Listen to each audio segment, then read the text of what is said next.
اعوذ باللہ من الشیطان الرجیم بسم اللہ الرحمن الرحیم یا ایہا الذین آمنوا باللہ ورسولہ صدق اللہ العظیم وصدق رسولہ النبی الکریم ان اللہ وملائکتہ یصلون علی النبی یا ایہا الذین آمنوا صلوا علیہ وسلموا تسلیما اللہم صلی علی سیدنا و مولانا محمد معدن الجود والکرم وآلہ وصحبہ وبارک وسلم۔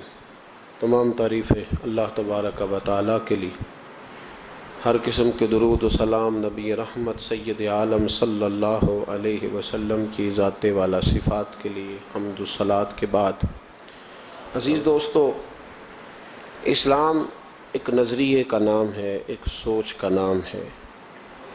اسلام ایک فکر ہے، عقیدہ ہے۔ اسلام ایک نظریہ دیتا ہے اور وہ نظریہ جو انسان کو بدل دیتا ہے۔ انسان کی زندگی میں عمل سے زیادہ اس کی سوچ کا دار و مدار ہوتا ہے۔ اسی سوچ اور فکر کا دوسرا نام عقیدہ ہے۔ اس آدمی کی یہ سوچ بن جاتی ہے کہ میں نے پیسہ ناجائز طریقے سے حاصل کرنا ہے، تو پھر اس ایک سوچ کی بنیاد پر ہی وہ قتل کرتا ہے، وہ جھوٹ بولتا ہے، وہ بددیانتی کرتا ہے۔ تو دراصل اس کے پیچھے یہ جو نظریہ تھا پیسہ جمع کرنے کا، ہر صورت ہر طریقے امیر ہونے کا، اس سوچ نے اسے گناہگار بنایا۔ اسلام نظریے کا نام ہے۔ قرآن مجید میں اللہ فرماتے ہیں لیس البر ان تولوا وجوہکم قبل المشرق والمغرب ولکن البر من آمن باللہ وبالیوم الآخر۔ فرمایا نیکی یہ نہیں کہ تم اپنا منہ مشرق کی طرف کر لو یا مغرب کی طرف کر لو، رخ بدلنے کا نام نیکی نہیں، ولکن البر من آمن باللہ، بلکہ نیکی تو یہ ہے کہ تم صحیح طریقے سے اپنے رب پر ایمان لاؤ، ایماندار بنو۔ نیکی ایماندار ہونا ہے، رخ بدلنے کا نام نیکی تھوڑی ہے۔ ہمارے ہاں سوچوں کا جو زاویہ نظر ہے، اگر میں ایک جملے میں بات سمیٹنا چاہوں تو یوں کہوں گا کہ ہم اعمال کے نیک تو ہیں پر نظریے کے نیک نہیں۔ کبھی کبھی نمازی ہو جاتے ہیں، قرآن پاک کھول لیتے ہیں، لیکن ہمارا دل نمازی ہونا چاہیے، ہماری روح نمازی ہونی چاہیے۔ اقبال کہنے لگے یہ ذکر نیم شبی، یہ مراقبے، یہ سرور، تیری خودی کے اگر پاسبان نہیں تو کچھ بھی نہیں۔ اور خرد نے کہہ بھی دیا لا الہ الا اللہ تو کیا حاصل، دل و نگاہ اگر مسلمان نہیں تو کچھ بھی نہیں، کچھ بھی نہیں۔ جب تک انسان، قرآن پاک نے کہا یا ایھا الذین آمنوا آمنوا باللہ ورسولہ، اے ایمان والو اللہ رسول پہ ایمان لے آؤ، اے ایمان والو ایمان لے آؤ، ایمان والو ایمان والو ایمان لے آؤ۔ کیا مطلب؟ کہ دعویٰ ایمان کرنے والو اپنے دل سے مسلمان ہو جاؤ، سوچ کو مسلمان کرو، اپنی زبان کو مسلمان کرو، اپنے کان کو مسلمان کرو، اپنی نظر کو مسلمان کرو، اپنی روح کو مسلمان کرو، اپنے گھر کو مسلمان کرو، اپنی سوچوں پہ اسلام کا پیرا بٹھاؤ، دیندار ہو جاؤ۔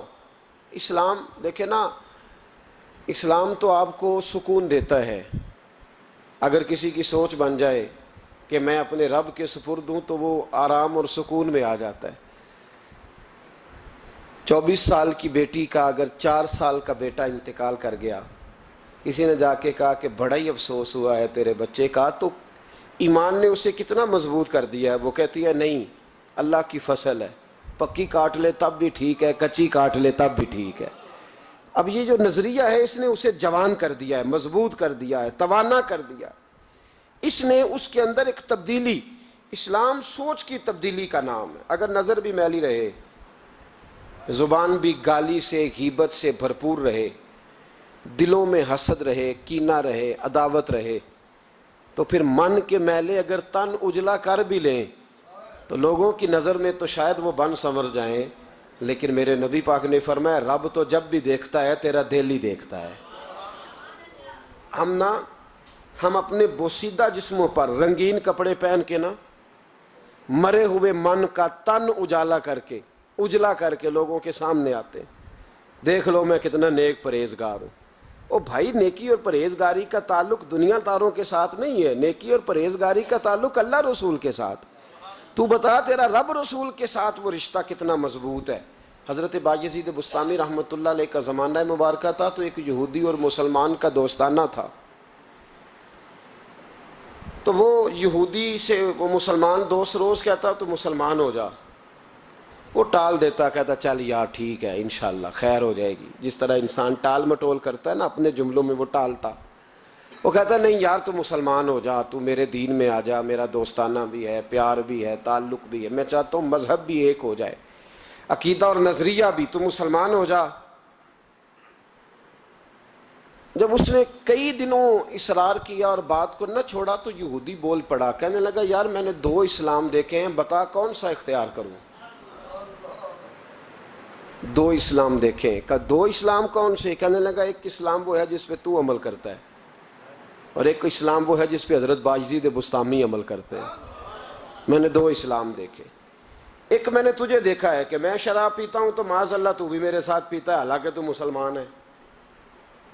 اگر میں جوا کھانے جاتا ہوں تو تو بھی میرے ساتھ جاتا ہے، حالانکہ تو مسلمان ہے۔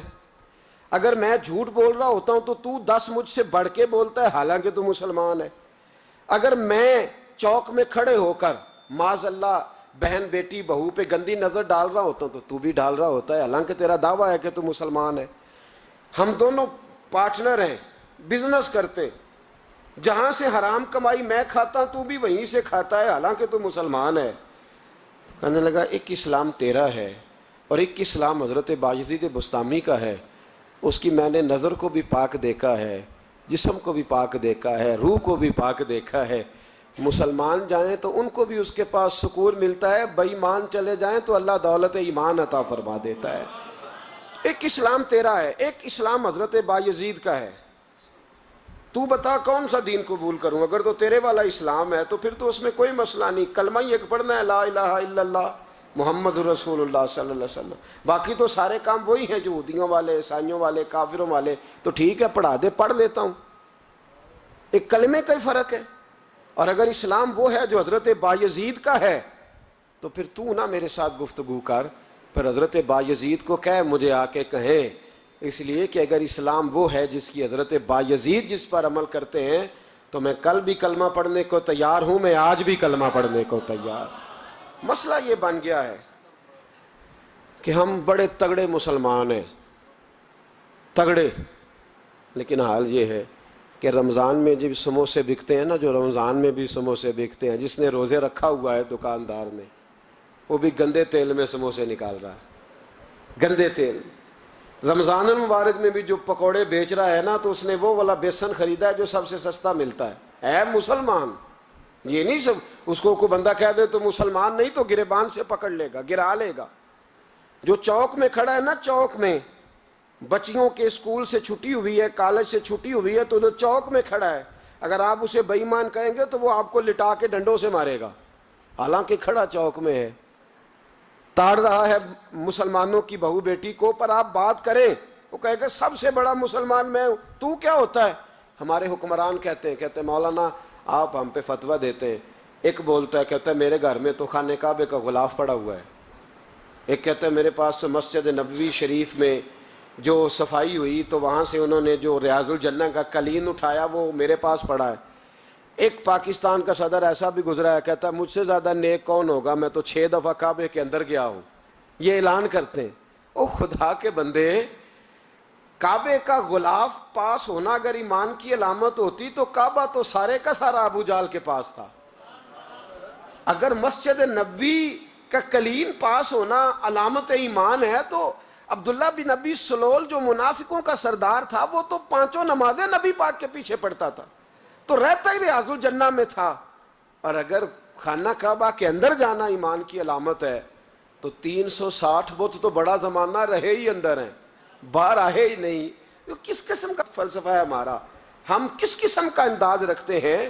بھائی اسلام یہ ہے کہ تیرے اندر تبدیلی آئے، اسلام یہ ہے کہ تو کسی کو حقیر نہ جانے، اسلام یہ ہے کہ پھر صہیب اور بلال اور عمر ایک صف میں کھڑے نظر آئیں، اسلام یہ ہے کہ حضرت سیدنا ربیعہ بن قعب رضی اللہ تعالیٰ عنہ، کالا رنگ، موٹے ہونٹ، چپٹی ناک. حضرت ربیعہ بن قعب رضی اللہ تعالیٰ عنہ، بڑا خاندان نہیں، بڑی برادری نہیں، پڑھے لکھے نہیں، لیکن پھر اسلام اس کا نام ہے کہ نبی پاک کی وہ غلامی کریں.